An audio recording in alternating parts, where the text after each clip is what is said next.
На секоја влада во светот ти треба пари. Апсолутно. И на американците им треба сега. Посебно во Кореја, време. војна, вамо, така. За инвестиции, за војска, за не знам што, секоја држава бара пари.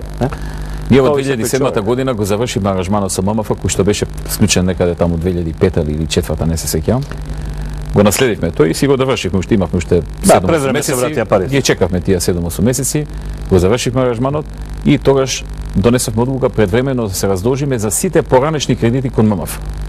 И предвремено се раздолживме и ги вративме парите кои што требаше у наредни 10, 15, 20 години да ги враќаме. Така беше. Исто така се раздолживме предвремено и кон Парискиот клуб во целост.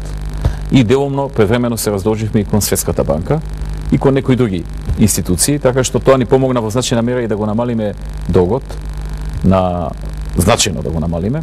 Тоа намалување на долгот многу ни помогна за време на светската криза и сега. Затоа што ние ни приближно не сме во групата на држави на кои што им требаат така наречени спасувачки операции, како што се операциите за Грција, за Ирска и можеби и за некоја друга што ќе се случи во иднина. Така да од таа гледна точка ние дојдовме во ситуација со економските политики што беа водени во 2007 и во 2008 и со добивање на голем број средства на конто на државата од тие политики, значи на нас на пример намалувањето на даноците ни ги зголеми приходите. Сите мислеа дека ние ќе пропаднеме ако ги намалиме даноците. Не, ние ги зголемивме приходите, да се зајакна економијата во тие 2 години пред да почне кризата и тоа донесе многу поголеми средства за државата, генерално кажано. Тоа ни овозможи да немаме веќе потреба за кредит, за аранжман. За аранжман. Аранжман со Меѓународниот монетарен фонд. Така што до ден денеска еви најтешката криза и најтешката економска година во последните 80 години во светот, 2009, ја поминавме без аранжман со Меѓународниот монетарен фонд. Оваа година еве крајот доаѓа исто така без. Добро, зашто не даваат пари? Со Меѓународниот монетарен фонд. Сега. Они од неодамна донесоа одлука за креирање на така наречен нов инструмент. Инструмент за земјите кои што нема потреба за спасувачки операции, кои што не се на такво тешко ниво, каде што е неминовен аранжман со ММФ за да им помогне, туку земји кои што немаат потреба од аранжман. Од аранжман значи заем со многу услови. Значи немаат потреба од аранжман, туку има, но и кои што е најважно, и кои што имаат пристап до пари на отворениот пазар.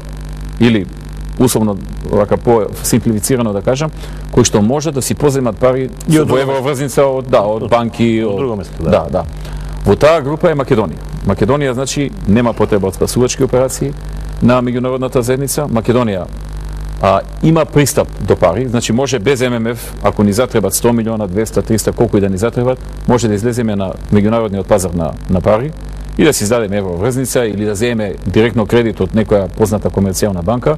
Значи тоа можеме во секој момент. Сега за такви земји кои што се многу по-независни економски во финансиска смисла на зборот, како што е Македонија, има нов инструмент да ако може и на тие да им се даде можност да земат заем кој што ќе биде поевтин од тој што е на меѓународниот пазар. Нели е страв дека дека тоа штампа на американска хартија?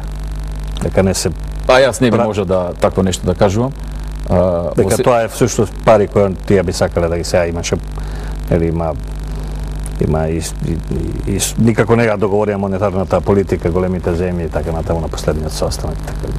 Нели е тоа така?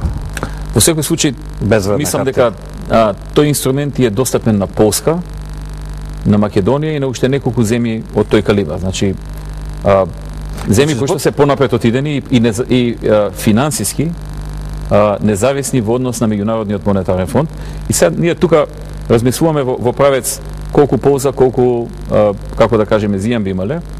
Од една страна, ползата е што ќе имаме поевтин заем и можеме да ги замениме сегашните заеми со нов. Со поевтини пари. Така наречен поевтин пари. И од друга страна, дали нешто би имало некако зијан.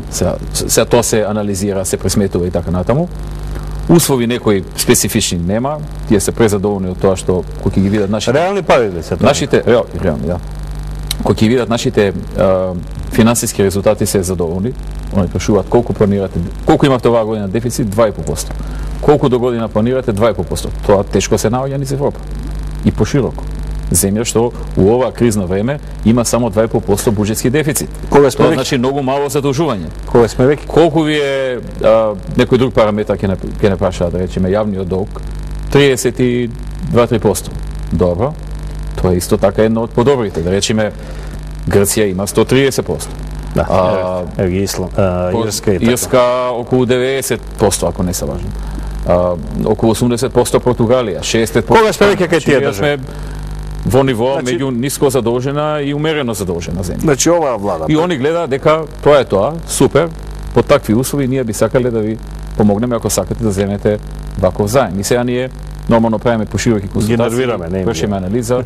Па не, ќе видиме, Добро, се. ќе видиме. Него зборот ми е следно, еве пак, значи Европска унија и НАТО се во Европска унија и НАТО се членки и Грција, и Португалија, Италија и Ирска, Исланд е сега кандидат, нели така натаму. Сите се тие земји кои се на граница, ако не и некои банкротирани финансиски. Што бараме ние во банкротирано друштво? Еве се излезе најново дека сите гледаме Португалија, Шпанија и Италија, меѓутоа викат не, Белгија е позадолжена од нив. Добро, тоа е едно од дилемите, Друштво меѓутоа на економски болни. морам да направам дистинкција Финансиски. помеѓу аранжман и заем. Не, добро. Добро, Тоа е различно. Нас не се нуди заем, Не мислев а они на влегуваат ММФ. во аранжман. Не мислев на ММФ, мислев на друштвото со тие држави кои се банкротирани. Што бараме ние се? Еве Грција е банкротирана се, словенците мора да плаќаат за нив, чесите мораат, словаците мораат. Што бараме ние таму? Не бараме ништо. Не, што бараме во ЕУ НАТО каде што се тие банкротирани. Сега ве свати што? Да, уште еднаш ќе Па прашам. не, добро, таму не се само такви земји, Има да кажем Британија која исто задолжена. И Германија која еве сега денеска ја нападна Меркел и ја направи апартон денес. Добро, значи, прво не може да се гледа Европската унија само од тој аспект. Моментално кризата погодува неколку држави, но сепак тоа е друштво на земји кои што се далеку поразвиени и имаат усвоено вредности кои што ние исто така ги почитуваме и се стремиме кон нив.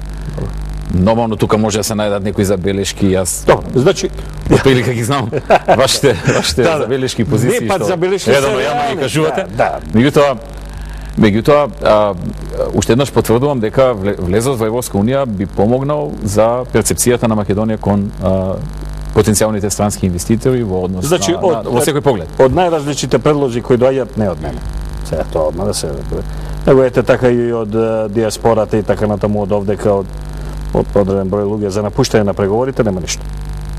И не е опција за Република Македонија напуштање на преговорите со ЕУ и НАТО. Па цениме дека во овој момент тоа би било лошо и контрапродуктивно за земјата. Кога сме веќе кај тоа, има ли спремна ли е владата, подготвена ли е владата да направи посериозни мерки за Мислите, вие ме прашавте за напуштање на преговорите за влегување во А ја мислам за името ме прашавте, се извинувам. Не. Не, за напуштање на преговорите за влез во НАТО и ЕУ, не. Политиката на владата е да земјата стане членка на НАТО и на Европска унија. А напуштање преговори под закрила на Обединените нации за името исто не доаѓа пред. За тоа пред малку се одговорив дека цениме во моментот тоа би било штетно и контрапродуктивно во овој момент. Добро, во тој контекст предвидам што се може да се случи во иднина, но во овој момент нема доволно причини кои што би биле толку корисни за да бидат покорисни од штетите што би можеле да ги имаме. Да. Сега, во тој правец ми е прашањето, подготвена ли е владата да направи посериозни подготовки и посериозна работа во смисла на спречување на тие така наречени технички проблеми кога јазикот на оваа држава, македонскиот, излегува и не се појавува, да кажеме, на страницата на Обединетите нации. Слично имаше проблеми во извештајот во Брисел. Можеме ли некако тоа да го антиципираме или се технички грешки или е тоа тестирање колку сме мекини? Тоа беше најавено како техничка грешка, иако секој од нас може да се сомнева дека имало некаква позадина од некој човек или од некоја институција. Меѓутоа, официјално Обединетите нации кажаа дека се работело за техничка грешка. Ние побаравме да има внатрешна ревизија. Кај нив. Поднесовме барање за внатрешна ревизија да се истражи и доколку е можно да се пронајде виновникот. Тој е легален. Кој е направил техничката грешка, да кажеме.